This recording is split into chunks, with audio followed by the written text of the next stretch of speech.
he's gone. Oh, okay. I like to do this. Sorry, Ben. Yeah, sure. No, that's fine. That's fine. Awesome. Right. Hello, everybody, and welcome to 6++. Today, we are here to talk things Drukhari We most in the certainly are. new summer Dataslate. Tom, what are we thinking? What are we feeling? It's sort of. I think there's always a thing in data slates where they say certain armies win by standing still, right? Yeah. And absolutely. I think this slate, Drukhari probably would have won by standing still anyway, because I think a bunch of things changing around them are relatively positive. They're not in like the strongest place, but they have, we all know Drukhari have a very certain set of things they like to do, and the game and the release cycle is bringing more of that stuff into the game at the moment. 100%. Where their speed and their anti-elite capabilities, their anti-vehicle capabilities, they all start to feel very relevant again. And at the same time, we got some presents, didn't we, Ben? So that's not too bad. We got a few little presents. So I think the first one we'll talk about is Reaper's Wager. So that got to change now. It did. For all of you Drukhari mains out there that don't want to run any Harlequins, you now benefit from the detachment rule in a slightly lesser way, but you have 3 roll ones to hit everywhere if you are winning the wager. You most certainly do. Which is nice, right? That's just good. Just a good buff. Just a solid good buff. Have you ever felt like just not empowering Lilith? Well, she works at a very solid capacity with this. Yeah, absolutely. There are lots of things that do work with this. Even looking at the court, well, they have reroll ones to hit and wound all the time. Exactly that. Venoms really like it with the splinter cannons. The Ravager likes it. Ultimately, Drukhari are an accurate army, right? Yes, so absolutely. as with Marines, any rerolls at all is very good, because you're not missing a ton of the time. And then obviously wherever you think you genuinely need it, you got pain tokens. Those pain tokens. I think it feels like it smooths the pain token economy. I honestly do. If I have one gripe with this slate, I think they have looked at Reaper and thought, how do we make Reaper compete at the moment? Yeah, and the buffs are targeted at that.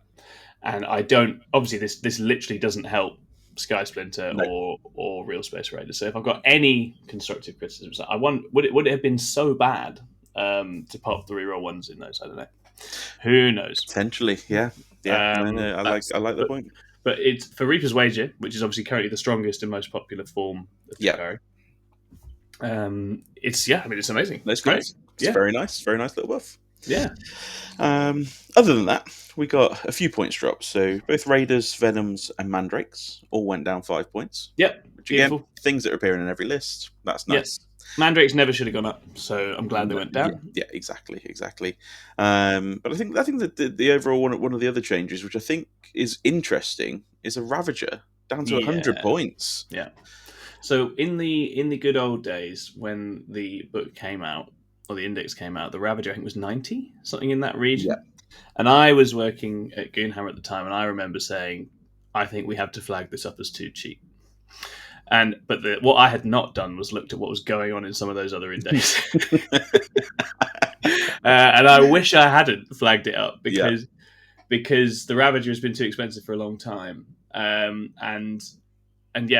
honestly think at 90 it would still be entirely fine at the moment. Like I think 100 feels good, and 100 and rerolling ones to hit all the time again feels good for it. These are a couple of different buffs, right? So the Ravager is something. It's a unit I've used a lot. Actually, even in the Sky Splinter era, I really enjoy it. Actually, as much for the battlefield space it screens as for its shooting role. But when you get down cheap again and you get reroll ones, you're like, well, let's maybe we're shoving some Ravagers in, right? Maybe we're doing that, and we're seeing. I think it really depends what way Drukhari players want to go, but obviously not everyone obligingly shoves tanks at you. So at some point, you need to soften up other things as well, right? Correct. That's right. Mm-hmm. I think I've heard some chatter that maybe it replaces Scourge, but I don't think they occupy that same space. You're not going to get 5 turns of shooting and have a Ravager. No. Scourge, you absolutely can't, right? If you plug them in, it's for saturation, right? It's to get more threat. And to build more into that angle of shooting and softening things up. I think ultimately Drukhari, this is a fundamental, guys. Again, we're coming back to Drukhari and we're thinking about it. The fundamental is Drukhari don't fight fair, and you shouldn't be fighting fair. just because there's armies that they might like to play in the meta, that doesn't mean you're going to run into them seeking glorious fair battle. You're going to need to batter them at range with Dark Light for a while first. Obviously, new sort of Death Shroud don't love Dark Lances. You're still pretty much in a world of every failed save kills a Death Shroud, which is great. Mutant Vortex Beasts don't love Dark Lances either. Just because those are chunky shots to be tanking even on a 5-up field note plate. So there's various things coming through. 8-bound still don't love them. No. There's a lot of different things coming through where the Ravager becomes quite useful. But as you say, you want that non-interactivity of the Scourge as well. And then we will see. If Drukhari suddenly looked like being a thing again, then suddenly maybe Indirect comes into the equation, at which point maybe Scourge do go out and maybe other things. Yes. Yeah, exactly. I think that's always got to be a consideration with Indirect, hasn't it? Unfortunately, it's the same. We're getting away with it at the moment because people aren't having to think about it. But we will see. That might change. No, exactly. But overall, I think a fairly positive slate for us. I certainly cannot complain at all in this aspect. And I think, as you say, in the meta is coming into things that perhaps we might like a little bit more. Yeah, lots of marine bodies and stuff like that. I don't think. Like even the Death Guard match, like other than there's a few builds, isn't there, with triple plague burst crawler, that's terrifying. But otherwise, it's business as usual. I think, really. Yeah, I think so. I think it's a case of seeing. I think Drukhari players to get out there and see where these buffs land. I think the reality, Drukhari has sat in a strange spot for a while, right? Where it's like I think they are a perfectly powerful army. It's just that their bad matchups are very pronounced, and that's been the problem. Yeah, absolutely. And how high you can go in the competitive meta is often just determined by how prevalent those bad matchups are and what the situation with that is. So I think it's well worth getting out there and seeing what this does for them. I think they have good play. I think Reaper's Wages is just a really cool and fun detachment and has been the entire time, right? So I don't think that changes, and I think it's very nice to be able to run pure Drukhari in it. And feel like that you're not being punished. You actually benefit somewhere from that. Yeah, exactly. And actually, there is very real incentive to work. A couple of the Harlequins units in it. Obviously, we have Archon discussions behind the scenes all the time. The reality is, the Harlequins rules actually, for certain units, the Harleys got a lot better with the book, and they slot in really well with the role.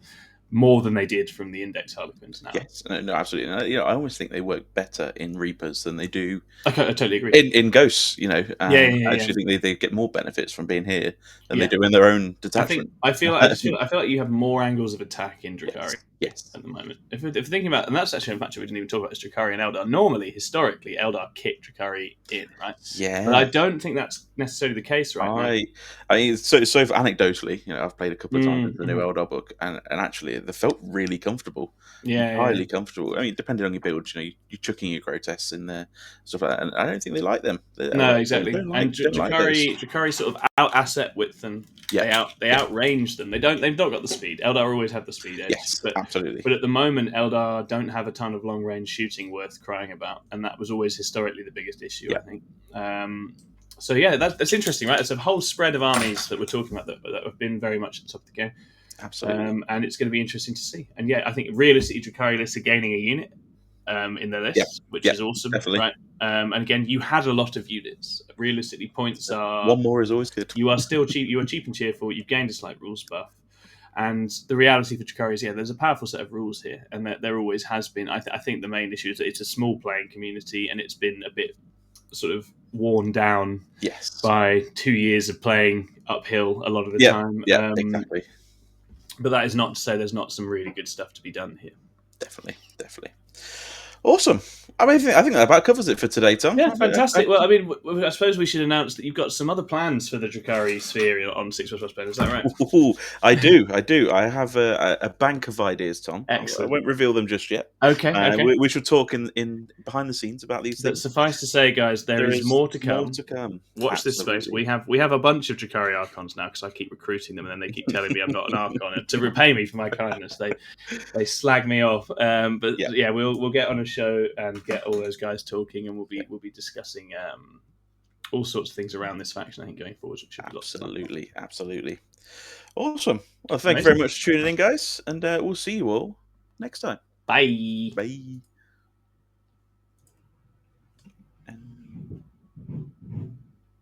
Has it done it? Why are you still recording? At the moment, it looks like we're still recording. What's it doing? Why? Stop. It's interesting, isn't it? Oh, why is it doing that? I don't know. So what's going on? Have you told it to stop? I've told it to stop 3 times. It's not very gentle. Why is it doing this? It's stuck going forever then.